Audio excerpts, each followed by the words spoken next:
तो कैसे हैं आप लोग? तो चलिए आज हम लोग जो है ना ये स्वपोषी तथा परपोषी में अंतर के बारे में पढ़ेंगे, ठीक है। यानी कि स्वपोषी और प्रपोषी किसमें होता है, नहीं होता है, कब होता है, ठीक है। इन चीजों के बारे में यानी कि इन दोनों का अंतर पढ़ेंगे, ठीक है। तो चलिए पढ़ते हैं।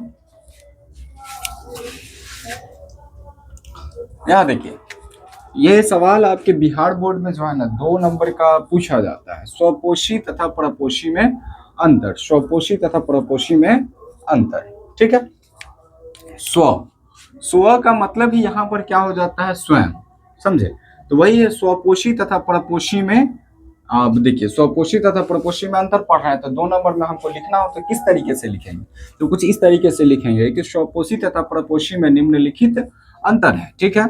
देखिए, तो स्वपोषी एक तरफ और परपोषी एक तरफ लिखेंगे, ठीक है। स्वपोषी, स्वपोषी यह कहाँ होता है, यह पोषण हरे पौधों में होता है। ये जो मतलब स्वपोषी जो है सो कहाँ होता है, तो हरे पेड़ पौधों में होता है, ठीक है। और प्रपोषी, प्रपोषी कहाँ होता है, तो यह पोषण हरे पौधों में होता है, हरे पौधों को छोड़कर अन्य सभी जीवों में होता है, समझे। स्वपोषी किसमें होगा, तो हरे पौधों में होगा, किसमें होगा, हरे पौधों में होगा। और प्रपोषी क्या होगा, हरे पौधों को छोड़कर अन्य सभी जीवों में होगा, समझे। हरे पौधे को छोड़ करके हर एक में होगा, हर एक जीव जो भी है सब में होगा, क्या चीज, प्रपोषी होगा। अब ये देखिए, ये जो है ये प्रकाश संश्लेषण द्वारा अपने भोजन का निर्माण करते हैं। ये अपने भोजन का निर्माण कैसे करते हैं, आपसे ऑब्जेक्टिव में पूछा जाता है कि स्वपोषी जो है अपना भोजन कैसे निर्माण करते हैं, तो स्वपोषी अपना भोजन प्रकाश संश्लेषण द्वारा निर्माण करते हैं, ठीक है। और ये जो है ये भोजन के लिए किस पे निर्भर होते हैं, तो स्वपोषी पर निर्भर रहते हैं, ठीक है। ये भोजन के लिए स्वपोषी पर निर्भर रहते हैं, समझे। यानी कि जो स्वपोषी, जैसे कि आप हम लोग हो गए हैं, हम लोग भी किस चीज में आते हैं, हम लोग भी इसी में आते हैं, किस चीज में, स्वपोषी में आते हैं, समझे। सॉरी, परपोषी में आते हैं। क्यों? क्योंकि हम लोग भी कहीं ना कहीं दूसरे पे डिपेंड होते हैं। एग्जाम्पल, जानवर पे, हरे पेड़ पौधे हो गए, जैसे कि साग सब्जी, इन सब चीजों के लिए तो हम लोग जो है डिपेंड रहते हैं किस पे, स्वपोषी पे रहते हैं, समझे।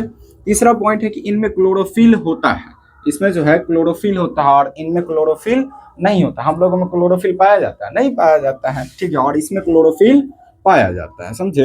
तो यानी कि इनमें क्लोरोफिल उपस्थित होता है। तो आपसे ऑब्जेक्टिव में कुछ इस टाइप से भी पूछ सकता है कि निम्नलिखित में से किसमें क्लोरोफिल होता है। स्वपोषी दे देगा, प्रपोषी दे देगा, दोनों दे देगा, इनमें से कोई नहीं, तो क्या आंसर देंगे, तो आंसर देंगे किसमें, स्वपोषी में होता है, समझे। अब चौथा पॉइंट, और इनमें क्लोरोफिल नहीं होता, ठीक है। चौथा पॉइंट है कि इनमें प्रकाश संश्लेषण होता है। अब देखिए, स्वपोषी में स्वपोषी में प्रकाश संश्लेषण की प्रक्रिया होगी, और इसमें इसमें प्रपोषी में प्रकाश संश्लेषण की प्रक्रिया नहीं होती है, समझे। अच्छा, समझ गए। तो स्वपोषी, स्वपोषी किसमें होगा, हरे पेड़ पौधे में। प्रपोषी किसमें, हरे पौधे को छोड़ करके अन्य सभी जीवों में होगा। अच्छा, तो स्वपोषी के उदाहरण कौन सा हो जाएगा, तो एक कोशिकीय जीव सब जो होते हैं ये सब भी होंगे, हरे पेड़ पौधे ये सब भी होंगे, समझे। और हरे पौधे को छोड़ करके ये जी हो गए प्रपोषी। इनमें प्रपोषी कौन हो गया, तो हरे पौधों को छोड़ करके जो भी है उनमें होगा, तो समझ गया। और स्वपोषी, स्वपोषी का दूसरा जो भी हम लोग लिखे थे कि प्रकाश संश्लेषण द्वारा अपने भोजन का निर्माण करते हैं, ठीक है। ये चीज अच्छे से समझ आ गया कि स्वपोषी अपना निर्माण भोजन कैसे निर्माण करते हैं, तो प्रकाश संश्लेषण की प्रक्रिया द्वारा। और प्रपोषी जो है वो किस पे निर्भर रहते हैं, तो स्वपोषी पर निर्भर रहते हैं, ठीक है। और इसमें क्लोरोफिल होता है, उसमें क्लोरोफिल नहीं होता है। इनमें प्रकाश संश्लेषण होता है, यानी प्रकाश संश्लेषण की प्रक्रिया इसमें होगी, और इसमें प्रकाश संश्लेषण की प्रक्रिया नहीं होगी।